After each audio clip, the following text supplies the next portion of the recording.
నమస్తే మిత్రులారా, నేను మీ శ్రీనివాస్ చౌహాన్ అడ్వకేట్. మిత్రులారా, తాకట్టు పెట్టిన ఆస్తిని అమ్మవచ్చా? అమ్మడానికి అవకాశం ఉంటుందా? సో మిత్రులారా, మనకు సంబంధించిన ఆస్తి అగ్రికల్చర్ ల్యాండ్ కావచ్చు, నాన్ అగ్రికల్చర్ ల్యాండ్ కావచ్చు, ఏదైనా ఒక ప్రాపర్టీ మనము మన అవసరము నిమిత్తము కొంత డబ్బుని అప్పుగా తీసుకొని ఒక ప్రైవేట్ వ్యక్తి వద్దనో లేకపోతే ఒక గవర్నమెంట్ బ్యాంకుకో లేదా ఒక ప్రైవేట్ బ్యాంకుకో మార్టిగేజ్ తాకట్టు పెట్టాము. ఆ తర్వాత ఆ ప్రాపర్టీ అమ్ముకోవచ్చా? అమ్మడానికి మనకు అవకాశం ఉందా అంటే, సో మార్టిగేజ్ అంటే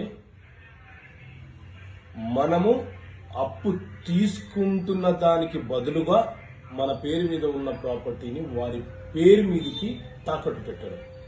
అయితే ఈ డాక్యుమెంట్ అనేది అన్రిజిస్టర్డ్ చేసుకొని 100% ఇది రిజిస్ట్రేషన్ చేసుకోవాల్సిందే. మార్టిగేజ్ డీడ్ రిజిస్ట్రేషన్ అయితేనే చెల్లుబాటు అవుతుంది. రిజిస్ట్రేషన్ కాని తాకట్టు పత్రాలు ఏవి కూడా చెల్లుబాట్లు కావు. సో సాధారణంగా గ్రామీణ ప్రాంతాల్లో గతంలో ఏం చేసేవాళ్ళంటే, సార్ నా దగ్గర పలానా 100 గజాల భూమి ఉంది, ఆ 100 గజాల భూమికి సంబంధించిన డాక్యుమెంట్స్ ఇవి మీరు పెట్టుకొని నాకు కొంత సొమ్మును అప్పుగా ఇవ్వండి అని గ్రామాల్లో గతంలో వచ్చేవాళ్ళు, తీసుకునేవాళ్ళు, అప్పు తీసుకునేవాళ్ళు. అవగాహన రాహిత్యం. కానీ మార్టిగేజ్ అంటే అలా పేపర్ మన వద్ద పెట్టుకోవడం కాదు. వారు మన వద్ద పేపర్ పెడుతున్నట్టు ఒక డాక్యుమెంట్ మార్టిగేజ్ రిజిస్ట్రేషన్ చేసుకొని 2 సాక్షుల సమక్షంలో డాక్యుమెంట్ నెంబర్ పొంది ఆ డాక్యుమెంట్ మన వద్ద ఉంచుకుంటే అది మార్టిగేజ్. దానికి చట్టబద్ధత ఉంటుంది.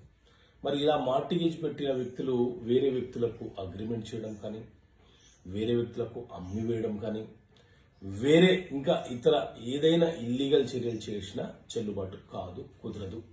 ఒకవేళ ఎవరైనా దాని మీద కొనుగోలు చేసినా అది చట్టబద్ధమైనటువంటి అన్యాక్రాంతము కాదు, అది చెల్లుబాటు కాదు.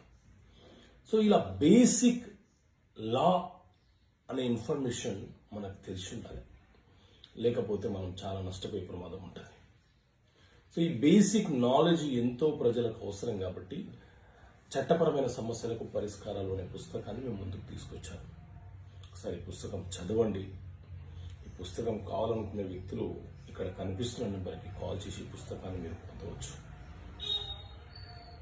650 రూపాయలు పోస్టల్ ఛార్జెస్, ప్రైస్, GST కలుపుకొని. ఓకే మిత్రులారా, థ్యాంక్ యూ.